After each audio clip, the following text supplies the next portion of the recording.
Dawah Questions adapts a reproducing Socratic tool for a Muslim context in order to explore with Muslim friends and neighbors the reasons that we believe what we believe.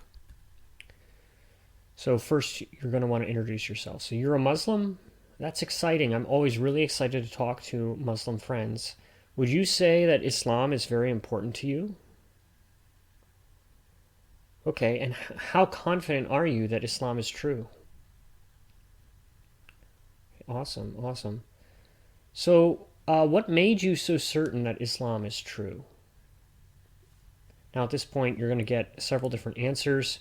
Some people say their parents told them, it makes sense, it feels true when they read the Quran. Some of them will use apologetics that they've learned, like saying, oh, well, the Quran predicted all these discoveries from science, or the Quran itself is a miracle. Some people will say they had experiences that made them believe that Islam was true. So follow up on whatever they answer, clarify, and then say, okay, so this made you feel sure that Islam was true. Is this the biggest reason? You want to make sure you're talking about the biggest reason they have to believe. Can you tell me more about how this specifically convinced you? How do you know these things are true?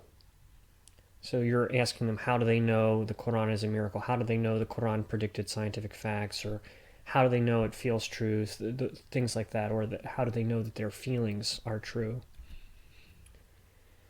So my question is this a reliable way to know what is true? Is the fact that something predicted scientific discoveries, or the fact that it made you feel a certain way, is that a reliable way to know that something is true? Couldn't something that predicted scientific discoveries be wrong sometimes? Or couldn't something that makes me feel like it's true, couldn't that actually be wrong sometimes? All right, well, if you didn't have those reasons, or you didn't know about them, would you still believe in Islam? Now, if they answer yes to this, then they have a different reason for believing than the one they gave. So find out what that is and ask the earlier question. So be like, if they say, no, I would still believe Islam, even if the Quran had not predicted scientific facts, you can say, oh, okay, well, then you must have other reasons for believing in Islam. Tell me what those are. And never push, be gentle, and be kind. Finally, say, transition to, thank you for answering my questions. I think I understand why you believe in Islam. The reason I believe in Isa al-Masih is different. I had a personal experience with Isa, and then you get to tell your story. And so you can tell your 1-minute testimony, your story, and say, now that I follow Isa, I continue to have experiences with Allah through Isa that make me certain of the truth, and I found that the world and all of Allah's revelations make sense.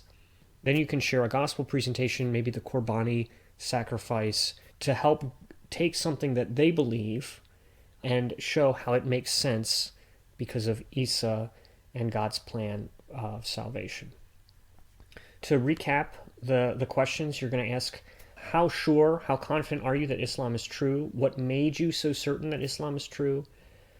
Is this the biggest reason? How did this specifically convince you? And how do you know those things are true? Is your reason or your reasoning for why you believe, is it a reliable way to know what is true? And couldn't that be wrong sometimes? If you didn't have these reasons, would you still believe in Islam? And then you want to transition to telling them the reasons that you believe in Isa al-Masih and why you follow Isa al-Masih.